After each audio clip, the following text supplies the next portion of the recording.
Hello, TimberSurf here with Vid Bit 13, all about chains. Big steel chains that are used to hold down loads and be fitted to cranes and things. So as you can see on my special load, I have some very small, relatively good scaled chains. Effectively 1mm is a 3-inch link chain. So where do you get them from? Well, if you hunt around your local model shop, you probably draw a blank face, and if you try online, you might find a couple of suppliers that do them, but they're not very cheap. So I've got an alternative for you, which is to buy them from an alternate source, we'll call it. And if you just put in a simple search, the chances are you won't find anything that's fit for purpose. But if you start looking in the jewellery section, what will happen is that you'll get some results that are jewellery, obviously, but occasionally you'll find one like this, which is just chain on its own on a roll. It's not actually silver chain, it's only silver plated, which is fine, and it's very strong. But you usually find that the links are too big. So what search do you put in that gives you the result that you're looking for? Well, one way to do it is to actually specify the size, 1mm, and some of the results that you'll get back are essentially the diameter, but not the right chain that you're looking for. So the secret is to put in 1mm silver chain. You can try either curb chain or cross chain, and the chances are you'll come across some suppliers where they give you the choice of the length of the chain. You want to go for the longest because you get the most value of money, and you'll find that you can get 10 chains at 24 inches, so that's 240 inches, a huge length, for just $2.99 and $1.99 postage.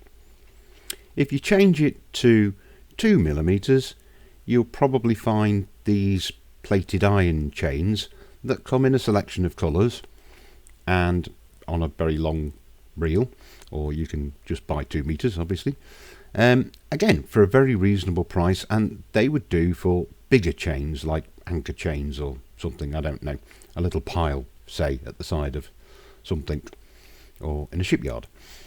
The point is that you're not buying specific modelling chain, you're buying jewellery, and it's actually the cheapest way of doing it. The silver plating costs nothing. So what do you do with it once you've got it? Silver chain doesn't really cut the mustard on a model railway. So what I've discovered, and the way I'm going to show you, is that you can effectively paint it. But it's not really painting, it's more staining, if you like. And what you can do is, I use Humbrol paints, but I think you could probably do it just as well with acrylics. But essentially you just need to add a very small amount of paint and about a ratio of 2 or 3 parts of thinners or water for acrylic. The point is that you don't want thick paint on it because it will fill up all the holes and you'll end up, well, it just won't look right. So make it nice and thin, not too thin so that it doesn't stick and cover, but not so thick that it forms a little layer across the links. You'll have to have a little go and practice to see what is most effective for you. Once you've done that, it's just a matter of dipping it in a base colour. I chose rust, a very orangey one, and you basically pin it out on some bit of cardboard so that it's stretched out and doesn't set in a big lump. You could, of course, hang it from something if you've got the room, but be warned, you need to make sure that you put something underneath it because it will drip paint.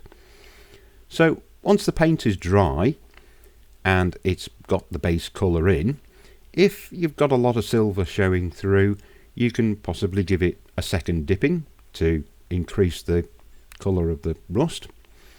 But what I tend to do is to make it a varied colour by adding a darker type of rust.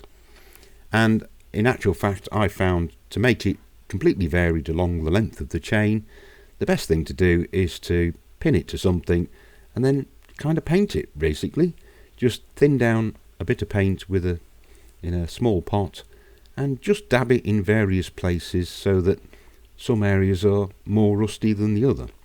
The colours and choices are yours.